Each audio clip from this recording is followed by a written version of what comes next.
IPL 2025 season ప్రారంభానికి ముందు జరిగిన మెగా వేలంలో భారత వికెట్ కీపర్ రిషబ్ పంత్ను లక్నో సూపర్ జెయింట్స్ 27 కోట్ల రూపాయల రికార్డు ధరకు కొనుగోలు చేసింది. ఐపీఎల్ చరిత్రలో ఒక ఆటగాడికి అంత ధర చెల్లించడం అదే తొలిసారి. అంతేకాదు, కేఎల్ రాహుల్ స్థానంలో రిషబ్ పంత్కు కెప్టెన్సీ బాధ్యతలు కూడా అప్పగించారు. అయితే పంత్ మాత్రం గత సీజన్లో కెప్టెన్గా, బ్యాటర్గా పూర్తిగా విఫలమయ్యాడు. పంత్ తాను ఆడిన 14 మ్యాచ్ల్లో 269 పరుగులు మాత్రమే చేయడమే కాక కెప్టెన్గా జట్టును ప్లే ఆఫ్స్ చేర్చడంలోనూ విఫలమయ్యాడు.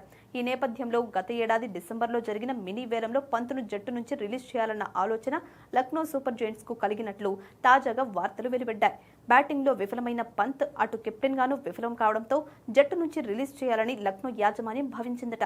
అయితే ఒక్క సీజన్కే పంత్ను తప్పించడం సరికాదని మళ్లీ తమ నిర్ణయాన్ని వెనక్కి తీసుకున్నట్లు తెలుస్తోంది. పంత్ను జట్టు నుంచి రిలీజ్ చేయాలనుకున్నట్టు వచ్చిన వార్తలను తాజాగా లక్నో సూపర్ జెయింట్స్ ఫ్రాంచైజీ యజమాని సంజీవ్ గోయంకా ఖండించారు. పంత్ నిరాశాజనక ప్రదర్శన చేసినప్పటికీ అతన్ని జట్టు నుంచి తొలగించాలని ఎన్నడూ అనుకోలేదని తెలిపారు. జట్టు కీలకమైన 4 బౌలర్ల సేవలు కోల్పోతే అతడు మాత్రం ఏం చేయగలడు? దీంతో పంత్ తన జట్టులో ఉన్న పరిమిత వనరులను ఉపయోగించుకునే జట్టును సమర్థంగా నడిపించాడు. పంత్ చాలా అద్భుతమైన ఆటగాడు. ప్రతి విషయంలో సూటిగా, స్పష్టంగా ఉంటాడు. ఫ్రాంచైజీ కోసం 100% కష్టపడతాడు. బ్యాటర్గా విఫలమైన కెప్టెన్సీకి 100% న్యాయం చేశాడు.